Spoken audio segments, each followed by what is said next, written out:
안녕하십니까. 360 브리프입니다. 2026년, 올해는 인류 역사상 유례없는 선거의 해입니다. 전 세계 40개국 이상에서 총선과 대선이 치러지며 무려 16억 명의 유권자가 투표소를 향합니다. 이는 전 세계 인구의 5분의 1에 달하는 규모로 올해의 선택들이 21세기 중반의 국제 질서를 완전히 새롭게 규정할 것입니다.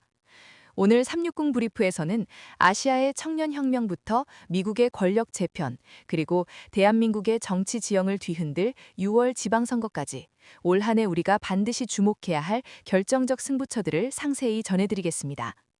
당장 이번 달 1월부터 선거의 열기는 뜨겁습니다. 1월 11일과 25일에는 미얀마 의회 선거가, 15일에는 우간다 대통령 및 의회 선거, 18일에는 포르투갈 대통령 선거가 예정되어 있습니다. 하지만 진짜 격변은 다음 달 2월 아시아에서 시작됩니다. 2월 12일 방글라데시 총선을 주목해 주십시오. 2년 전인 2024년 15년 장기 집권을 이어오던 셰이크 하시나 총리가 학생 주도 봉기로 물러났던 사건을 기억하실 겁니다. 그 이후 처음으로 실시되는 이번 전국 투표는 방글라데시 민주주의의 시금석입니다. 이번 선거의 핵심 쟁점은 바로 7월 헌장, 줄라이 차터의 통과 여부입니다. 이 헌장은 행정부의 과도한 권력을 제한하고 사법부를 강화하며 법 집행기관이 정치에 개입하지 못하도록 막는 개혁안을 담고 있습니다.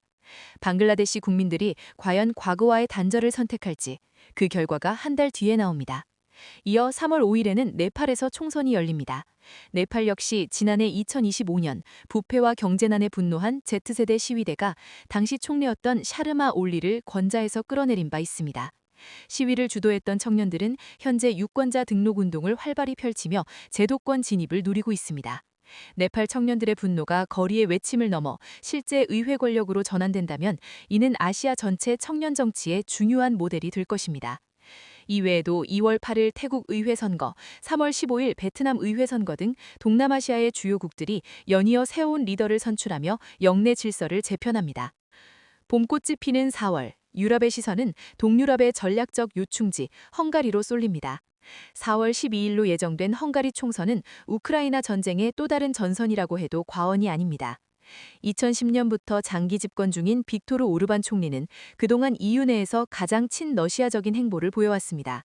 그는 EU가 전쟁을 부추긴다고 비난하며 제재에 반대해왔죠. 하지만 이번엔 다릅니다. 피터 마그야르가 이끄는 티사당이 오르반의 가장 강력한 대항마로 급부상했기 때문입니다. 만약 이번 선거에서 헝가리의 정권이 교체된다면 푸틴 대통령은 유럽 내 가장 든든한 우군을 잃게 됩니다.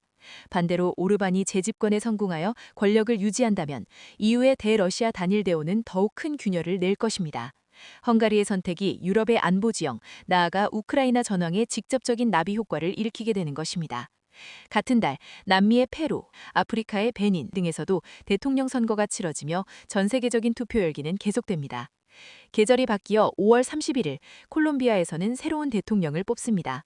현직 구스타보 페트로 대통령은 연임이 불가능해 이번에 퇴임합니다. 차기 대통령은 교착 상태에 빠진 반군과의 평화협정을 어떻게 풀어갈지, 그리고 이웃나라 베네수엘라와의 복잡한 관계를 어떻게 설정할지 결정해야 합니다. 이는 미국과의 관계에도 직결되는 문제입니다. 같은 5월에는 레바논에서 총선이 예상됩니다. 나지브 미카티 총리와 조셉 아운 대통령 체제에 대한 첫 민주적 평가이자 무엇보다 헤즈볼라의 정치적 운명을 가를 선거입니다. 헤즈볼라의 무장 해방 논의와 종파 간 권력 균형이 이번 투표로 결정됩니다. 그리고 6월 3일 시선은 바로 이곳 대한민국으로 집중됩니다. 제9회 전국 동시지방선거가 치러지는 날입니다. 이번 선거는 전국 단위 지방선거와 함께 다수의 국회의원 재보궐선거가 동시에 치러질 가능성이 커지면서 정치권에 이목이 쏠리고 있습니다. 먼저 이번 선거의 가장 큰 변수는 재보궐선거의 규모입니다. 내년 4월 말까지 확정될 재보궐 지역구가 최대 10석 안팎으로 달할 것으로 예측됩니다. 이는 현역 의원들이 지방선거에 출마를 위해 의원직을 사퇴하거나 공직선거법 위반 등으로 당선 무효형이 확정되는 사례가 맞물려 있기 때문입니다. 사실상 소규모 총선에 준하는 수준으로 판이 커진 셈입니다. 다음으로는 서울시장과 경기도지사 등 수도권 광역단체장 선거를 둘러싼 여야의 치열한 수합 싸움입니다. 특히 다수의 현역 의원들이 수도권 단체장 출마를 검토함에 따라 이들의 사퇴로 인한 연쇄적인 보궐선거가 불가피해 보입니다. 이는 단순히 지방정부의 수장을 바꾸는 것을 넘어 국회 내 의석수 변화와 입법 주도권 향방에도 직접적인 영향을 미칠 것으로 분석됩니다. 그리고 가을을 접어드는 10월 4일, 남미의 거인 브라질이 움직입니다. 룰라 현 대통령이 재선에 도전하는 가운데 수감 중인 전 대통령 자이르 볼소나로의 아들 플라비오 볼소나로가 강력한 도전자로 나설 것으로 보입니다. 경제 불안과 치안 악화 속에서 치러지는 이 선거는 남미 내 최대 국가의 향후 4년 물론 미국과의 외교 관계를 재설정하는 분수령일 것입니다. 특히 10월 27일로 잡혀있는 이스라엘 총선은 전 세계가 숨죽여 지켜볼 이벤트입니다. 베냐민 네타냐후 대통령은 2023년 10월 7일 하마스 기습 공격에 대한 정보 실패 책임론과 가자지구 전쟁에 대한 국제적 압박 속에서 정치적 생존을 건 사투를 벌이게 됩니다. 법적으로는 10월이지만 이미 정가에서는 6월 조기 총선설도 파다합니다. 네타냐후의 운명은 곧 중동 평화 프로세스의 향방과 직결됩니다. 그리고 올해 2026년의 대미를 장식할 하이라이트, 바로 11월 3일 미국 중간선거입니다. 이번 선거에서는 하원 전체 435석과 상원 100석 중 35석을 새로 선출합니다.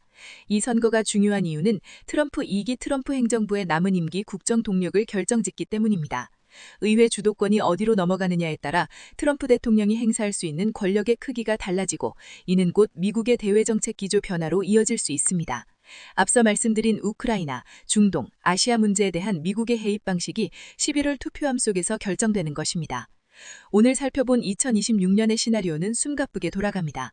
방글라데시의 청년, 헝가리의 반러시아 기류, 대한민국의 6월 미니 총선과 그리고 미국의 중간선거까지.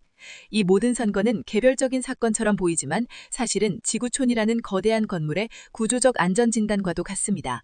각 나라가 민주주의와 안보, 경제라는 하중을 견디어 새로운 균형을 찾을지 아니면 균열이 발생할지를 결정하는 순간들이기 때문입니다. 유권자 한 명 한 명의 도장이 모여 세계의 지도를 다시 그리게 될 2026년 360 브리프는 한국의 지방선거 현장을 넘어 전 세계 변화의 중심에서 여러분과 함께하겠습니다. 시청해주셔서 감사합니다.